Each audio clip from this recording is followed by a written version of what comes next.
Thank you for the great introduction, Pavel.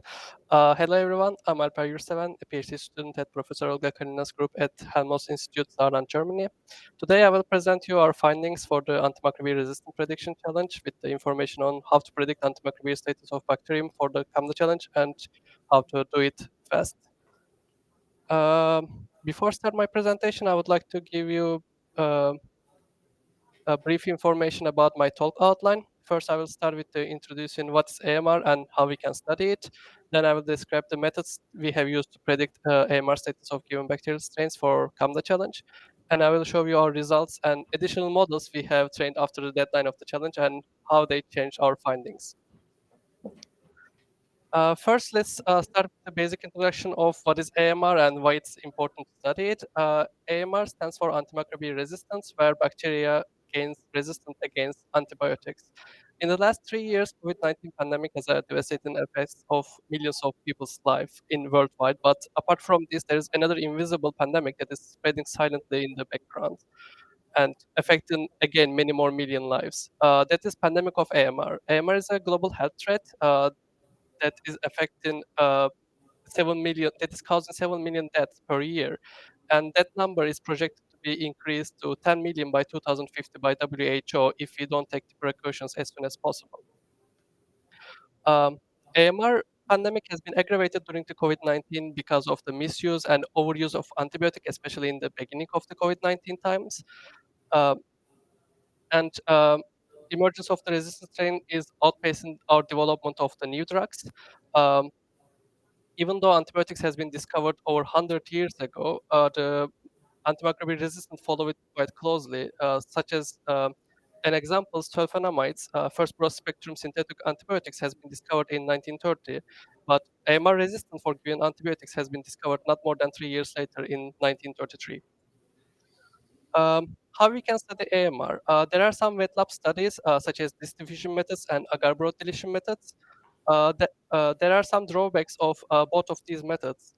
They are labor intensive, they are low throughput, and they are quite time consuming.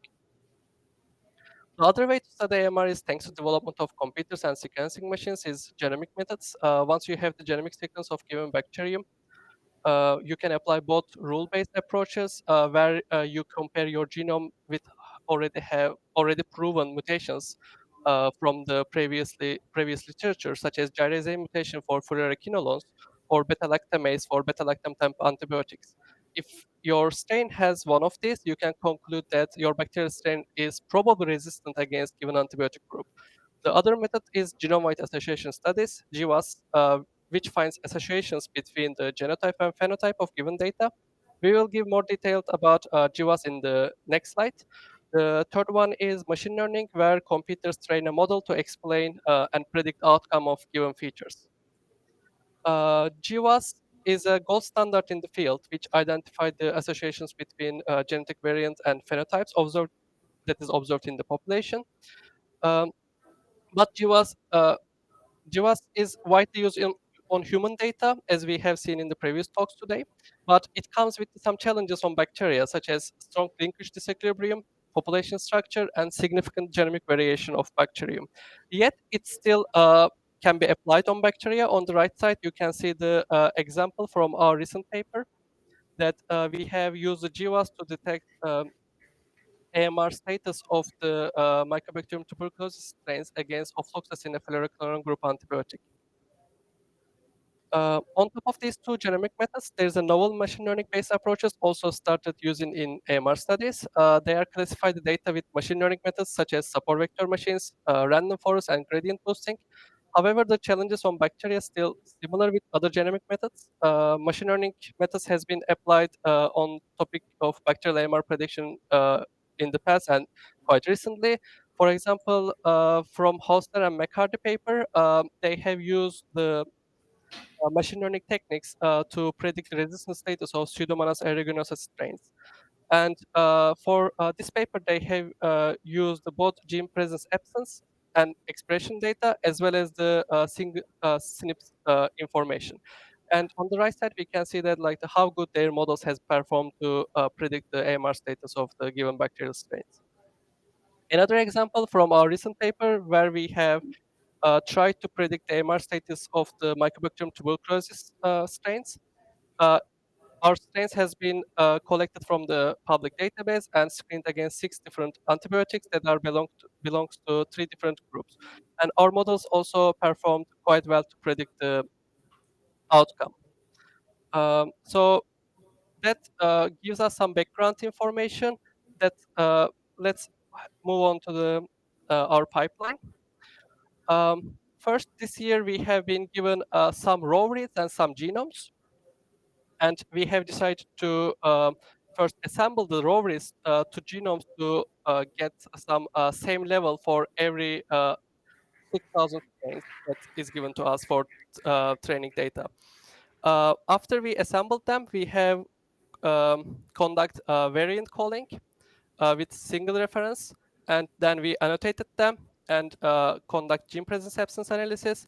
Then we also conduct phylogeny analysis, and by using this all the information, all the features, we have applied GWAS analysis on that, as well as we have applied machine learning techniques to predict the outcome of the given test strains. Here are some statistics about training data that is given us by CAMDA challenge this year. We were given around 6,000 strains, belongs to 8 bacterial species. Each bacterial species is screened against one antibiotic, either ciprofloxacin, a fluoroquinolone group antibiotic, or meropenem, a beta-lactam group antibiotic.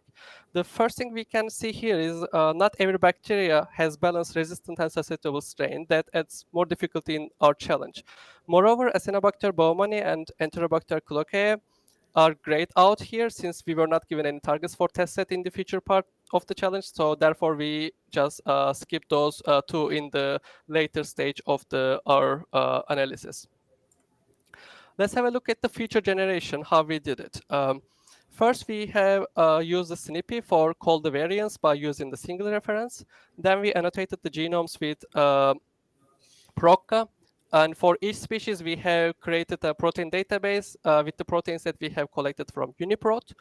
And by using the PROCA output, we have conducted the gene presence absence analysis with Panaro. And then by using the genomes, we also constructed the phylogenetic tree by using mesh tree. The reason we have selected these tools are first 3 tools we had first-hand experience in from previous paper, and mesh tree was just fitting perfect for our cause, and it was quite fast. Those analyses yielded us mutations and gene presence absence information. We have turned those into binary representations, where one represents given mutation or given mutation is exists or genus presence in the strain, and 0 is the otherwise. We have applied the same for test data set. So we also called the variance and applied the gene presence absence analysis. Then we also created a phenotype table where we again use the binary representation. 1 shows the resistant and 0 shows the susceptibility. That helped us for further steps that we conducted in our analysis. Here are some training data statistics after we have called the variants and conducted gene presence absence. On the first column, you can see the number of variants and then gene presence absence and how many we have collected them. On the right side is when you call the variants by using the single reference, there are some, especially for mutations, you can observe some mutations that only observe in 1 or 2 of the strains in the population of couple of thousand of strains. The reason is we were thinking that it might be because of the sequencing error, because it's just single nucleotide polymorphism, or it can be some assembly error. Therefore, we have applied a 0.2% filtering for the mutations and gene presence absence, which means that if the feature has not been observed in the less than 0.2% of all the strains that we have, we just drop these features from our tables. And here's the reason that we can see that from Pseudomonas aeruginosa histogram that we can see over 200,000 features out of 700,000 has been observed just one strain, which is quite uninformative for us, and it also adds training time and also training the memory usage and CPU usage. Therefore, we just wanted to apply some thresholding before going into further steps. The first step we applied after we corrected the threshold, it was GWAS. And after we have run the GWAS analysis for 6 bacterial species. Here we can see the GWAS result graphs. The horizontal blue dashed line represents the Bonferini corrected threshold that we used for significance, where we have divided 0.05 p-value by amount of observed mutations, and x-axis represent the mutation position. We have selected 1 million to show gene presence absence because gene presence absence did not have any position for the mutation. Therefore, on the graph A, you can see so much significant features are happening in the position 1 million. They are the presence and absence genes.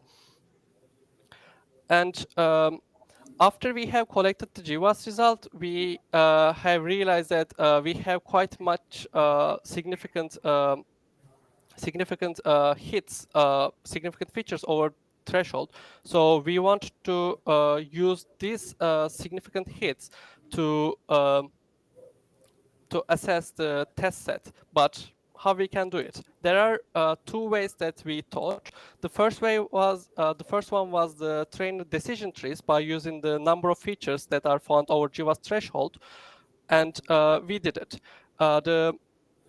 For each of the 6 bacterial species, we have collected the various number of features, the significant features, and then we have trained the basic decision tree, and we have assessed the MCC values for this decision tree. MCC is a quite nice scoring function for unbalanced data, since it's using all the parts of the confusion matrix rather than the other functions such as accuracy.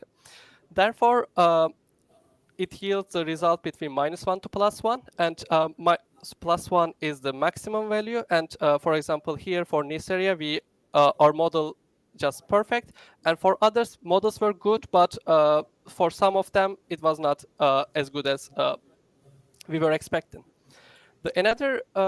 On the top of the decision trees, we also have used rule-based approaches to manually evaluate the significant features that we have found significant from GWAS. We have found 3 antibiotic-related mutations and gene presence absence information in our data. For Klebsiella against meropenem, beta-lactam group antibiotic resistant, we have observed beta-lactamase A.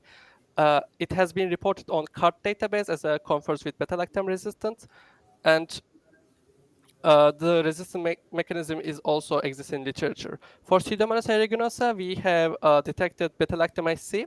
It has not been reported in CART database for meropenem resistant in Pseudomonas, yet beta-lactamases are the confers with beta-lactam resistance in bacterial strains. Therefore, we would like to report it as well.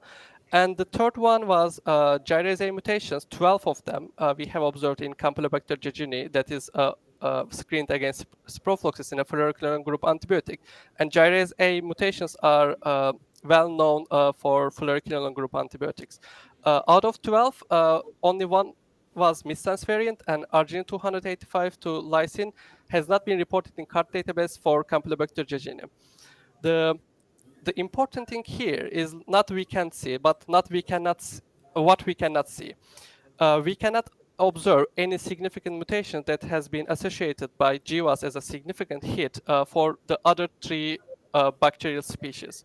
Therefore, we had no clue what we can do. When we use rule-based approaches, it's a bit limiting to just already existed and well studied mutations or genes. And after finishing GWAS section, we want to go for machine learning to also bring up the information about the all 6 bacterial species. But before going to machine learning, in previous paper we have realized that there are so much mutations that is conferring with the phylogeny rather than the antimicrobial resistant. Therefore, we have invented the phylogen-related parallelism score, the scoring function that scores each feature according to their phylogen relatedness. And the higher the score is less phylogen related, but more antimicrobial resistant related. On the right side, you can see how it works. The phylogenetic tree on the left is scored 0 by PRPS score, and phylogenetic tree on the right is scored more than 0 by PRPS score. Therefore, it's more informative for us to detect the mutations that are actually conferring with the antimicrobial resistance rather than the phylogeny. With the light of this, we want to go for machine learning part. We have trained 4 models for each species with random split and holdout validation techniques. We have used both random forest and gradient boosting algorithms, and we also used both all the mutations and top 30 PRPS score mutations. As we can see here, our models perform quite well for 5 out of 6 species, especially for random forest. All mutations overperformed the rest of the field, except for E. coli.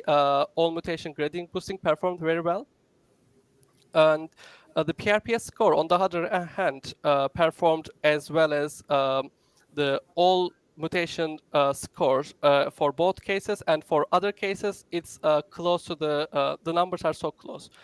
So we had models in our hands. What we needed is to assess some test data. And that brings us to test data. We have been given 7 different species for testing data sets.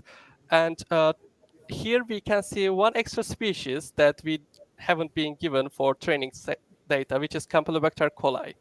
And we had been given 20 strains for it. Since both of them, since we had data for Campylobacter jejuni, and we already had models, we pretended Campylobacter coli as a Campylobacter jejuni and called the variants and gene presence absence by using Campylobacter jejuni reference genome. As at the same time, they were observed against the same antibiotic, so we thought they might have similar hits on the terms of features, important features. Therefore, we have merged those two into one data. The prediction part was straightforward. We have used the models we have constructed by random forest, both all mutations and top 30% mutations. The both models yielded exact same results for given 1820 strains from test dataset that is belonging to 6 different species. And then we have uploaded those models. At the same time, we want to utilize the GWAS, and we want to utilize the decision trees to compare that whether if GWAS significant hits might be better performing than our random forest models. That's why we also use the decision tree models to assess the AMR status of the given test set. And when we uploaded both of those, we have given the 83% of F1 score for uh, random forest models, and 78% for the decision trees. Therefore, we continue with the 83% since it was superior in this case. That was the end of the CAMDA challenge deadline. And after the deadline, we have realized one thing. Wait a second. The E. coli antibiotic training set is observed against meropenem, and test set was observed against ciprofloxacin. And to fix this issue, we have collected the E. coli genomes that is screened against ciprofloxacin from public Patrick database, and we have applied the same fashion to call the variants, then conduct the gene presence absence analysis, and we have used these models to predict the test set this time. And as we can see that the corrected E. coli antibiotic target from public database has been overperformed rather than the given training set. Therefore, which also shows the importance of the target for training and test set, and like how they when they are same, they perform better. We didn't stop here. We wanted to also create some ensemble models. As I mentioned, we were low on time, and we wanted to train models as soon as possible, so we went for the holdout validation. But there's another technique of validation, which is cross-validation. It uses all the data as a training rather than just one part of the data randomly splitted. That's why we have trained the 12 models in total, 6 of them with gradient boosting algorithm, 6 of them with random forest algorithm, and we have used both holdout, 4-fold, and 5-fold cross-validation. Then we have predicted the test set outcome with all these 12 models, and then weighted the outcomes with regarding their MCC score, and created a huge ensemble model, ensemble prediction. When we upload, we got surprised because our ensemble prediction actually perform worse than the worse than the previous run that we used just pure random forest on the all the mutations. But it was just it is, so we couldn't change anything. To ease up for the further experiments on this topic, we also want to collect everything, every script, every function that we have done to one tool, which is called Alper, named after me by our colleagues. And it requires a genomic FASTA files and reference genome, and installable and available on CAMDA, and it's open source, so you can access via GitHub too. It does everything that I showed you in our pipeline, and yields direct machine learning results, machine learning models, and results with parameter optimization. It utilizes the PRPS score that I have mentioned, and also uses the data sale, data split against information leakage, has been developed by one of our members in our lab, and conducts feature import analysis. So if you would like to train, or if you would like to try, just please feel free to go and try. And that brings me to the end of my talk. I would like to thank the Professor Olga Kalina for giving me a chance to go for this challenge, and all my colleagues in the lab, and also for the CAMDA committee for giving me this chance today to give this talk here. And yeah, thank you listening. Thank you so much for listening, and I'm open for questions and comments.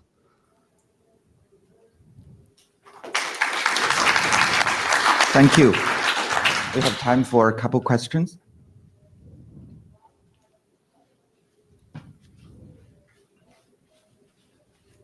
Brilliant talk. Thank you. I've got a small question. Is there a reason why you called your variants from assembled genomes rather than the actual raw reads? Because we had first-hand experience with the genomes directly. I never personally like to work with raw reads before, so I just took the easy path that I knew and went for genomes.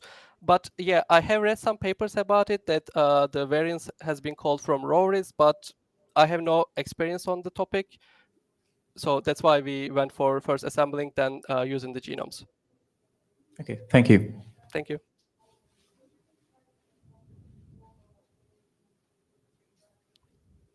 Any other questions?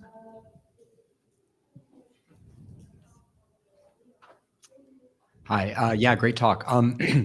Also, yeah, I'm curious, you used SNPs and gene presence absence coded as zeros and ones, right? A lot of GWAS methods use k-mers that sort of tag both of those things, but you know, SNPs and gene gains and losses will happen at very different rates, right? They're kind of different evolutionary events. So it's convenient to just kind of consider them as zeros and ones, but I'm curious also about that choice compared to using something like k-mers, for example, like in PySeer or something like that.